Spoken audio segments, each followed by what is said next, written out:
you understand probably more so than anyone else, any other agency that we've tried before. And again, we've probably tried a good four or five before. You understand the marked difference between how to talk to enterprise and how to approach enterprise versus how to talk to and approach and the leaders of a smaller business. Right here we have with us Shamir, the founder of SmartPanda Labs. Shamir, really nice to have you. Thank you.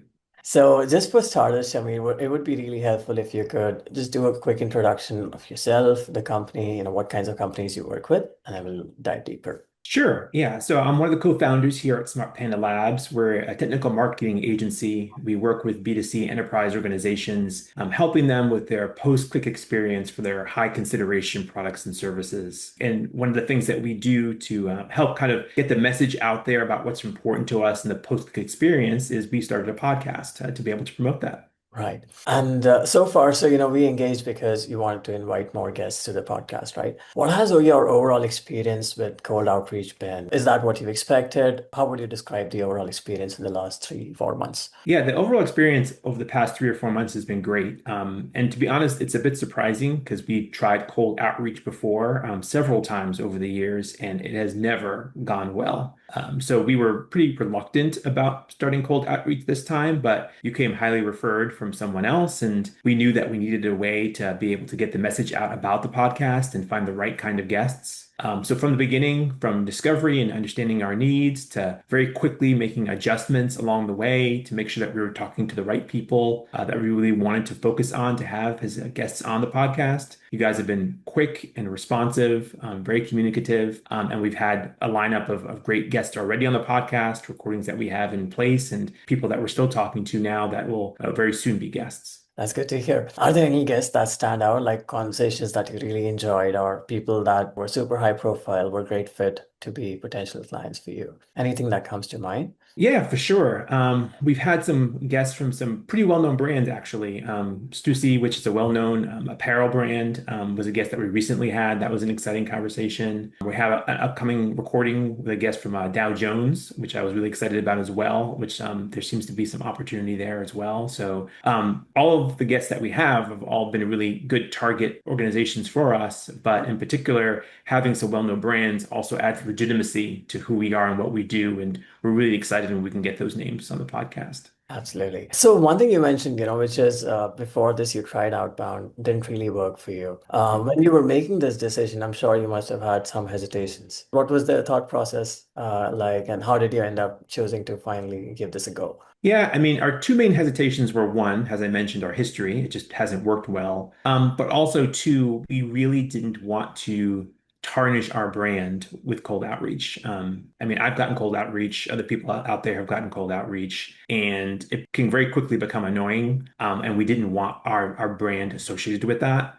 So what was really good here is in working with the team at Hyperke and getting the copy right, we were able to present it very much as, hey, this is something that we find to be valuable for you.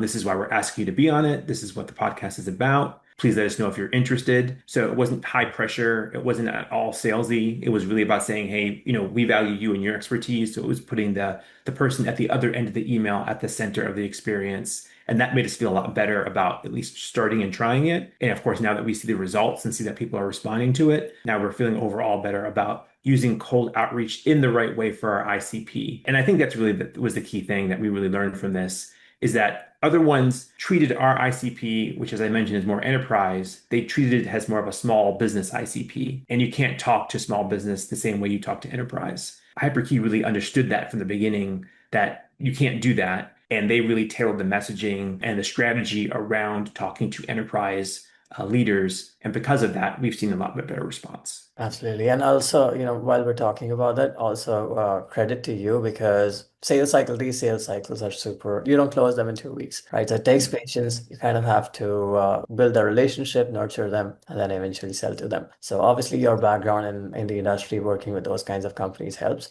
But a lot of times when we speak to customers and they want to target like enterprise customers, they are not as patient. So that's also useful. So just one final question, what has, other than the results, other than the appointments, what has your experience been like in terms of communication, in terms of all the other aspects, the smaller things like communication or transparency or anything else that you look for when you're working with a vendor? It's been good.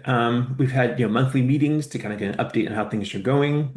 We get weekly reports to understand just how the previous week performed, and I can quickly jump in via a channel like Slack and understand and say, hey, this is who booked. This is a little bit off the focus, the target of our ICP, maybe for X, Y, or Z reason. Be able to communicate that, and then I can immediately see the response really in near real time to say, okay, let's make this adjustment, let's make this tweak. So it's not only great being able to have that level of communication, but to be able to see how quickly you and your team respond and be able to make those adjustments so that we can get better results as we continue to move forward. For sure. And if someone else, let's say there was another agency that was also trying to crack enterprise deals or trying to target these kinds of companies, what would your recommendation be to them, if they were also exploring outreach as an option? I definitely recommend that they talk to you and the team at Hyperke. Again, you understand probably more so than anyone else, any other agency that we've tried before. And again, we've probably tried a good four or five before. You understand the marked difference between how to talk to enterprise and how to approach enterprise versus how to talk to and approach a smaller business and the leaders of a smaller business. And that just little tweak, that little difference makes a world of difference. So understanding that difference is what the advice I would give to other agencies that are trying to do that. And working with an agency like yours that understands it is probably one of the best things I can advise them to do.